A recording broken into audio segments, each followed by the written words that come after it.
This morning, we are not the only ones asking the question, is this White House for sale? The Wall Street Journal reports top Senate Democrats are calling for hearings on a $500 million investment into the Trump family cryptocurrency venture from an Emirati royal who runs the country's spy agencies. Remember, we've covered this story before. Senators wrote that the investment raises serious questions about what more the UAE may receive or may have already received at the expense of U.S. national security. White House counsel Dave Warrington said the president has no involvement in business deals that would implicate his constitutional responsibilities.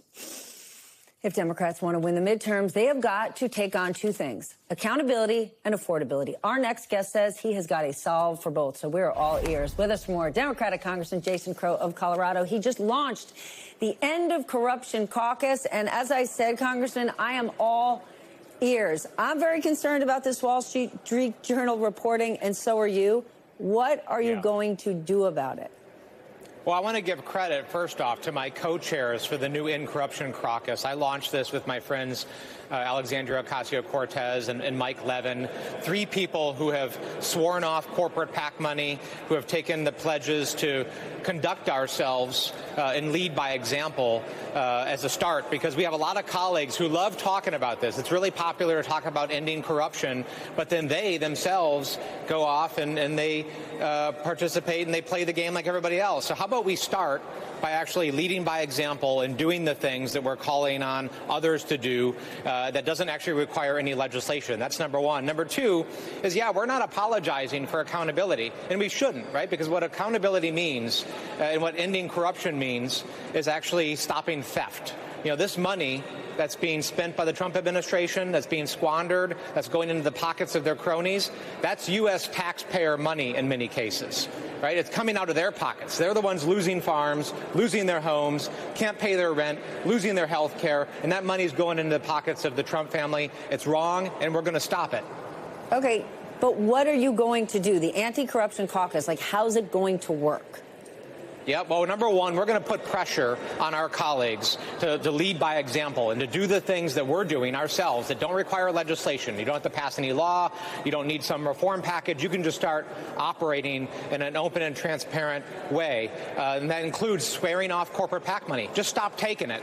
Just stop taking it. You can do that today. That's number one. Number two, we're going to support. For 1 second. I'm going to interrupt. I'm with you. I got it. You're not going to take corporate PAC money. But if this Wall Street Journal reporting is correct, if the grift is real in this White House, past the midterms, let's say you guys win, what are you going to do to hold him accountable? Because I can promise you, he's going to keep taking corporate PAC money, and everybody else in his party is. Yeah. Well, that's number two and number three in our plan. Number two is we are assembling a comprehensive legislative package that's going to go to corruption. There's going to be an executive branch element to it, a legislative branch element, and a judiciary, right? Conflicts of interest, stopping the revolving door, ending pop-up PACs, dark money, a national prohibition on gerrymandering, all these things that go to the corruption and that are preventing us from having the democracy that we all deserve. Number three is a sequenced oversight plan, right? We have to do a lot. We can do a lot, but we have to make sure we're doing this in a strategic and smart way, sequence, starting with the most important things first, and then going 2, 3, and 4 down the line. If we try to do everything all at once, it will collapse under its own weight. We won't be able to communicate that effectively. We won't have the resources to do it. So we are working together to come up with that plan so we are ready to go. Do you want Citizens United overturned? We're 16 years out, and there has never been more corporate money in politics than there is today. And I can assure you, with the SpaceX IPO, with the pending IPOs of these other tech giants, more and more money is going to flood into these elections. Absolutely. So before Citizens United passed, for every $1 of corporate PAC money, there was $10 of candidate money spent. That has been completely flipped on its head.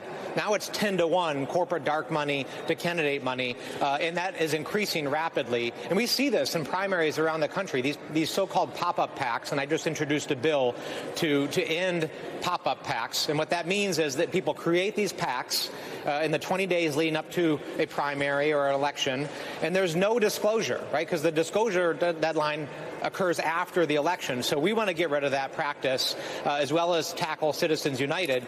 And here's the deal. I'm really excited about some ways we can get rid of Citizens United. Hawaii and Montana are leading the way as states that are looking at ways to stop corporate money from flooding into their politics by tying it to business registration and business regulations within their states. So we need to look at that. Absent a constitutional convention that would end Citizens United, we need to look at how the states can actually use their power, combine together their economic power to end the flow of this money.